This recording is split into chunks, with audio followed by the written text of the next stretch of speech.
com ha de ser un bon pa de pagès català? Bueno, si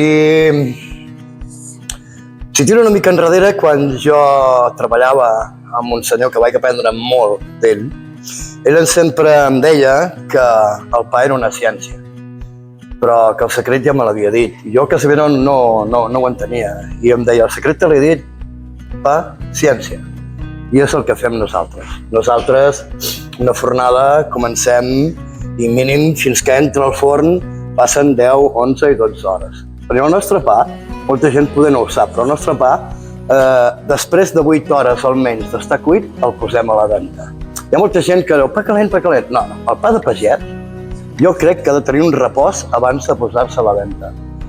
I si està ben fet, no s'asseca. S'assecarà al cap de 3, 4 o 5 dies, clar que s'assecarà un pa de quilo. Però a casa nostra ens diuen que no tenen temps i que se'ls hi sequi i que se'ls hi acaba abans.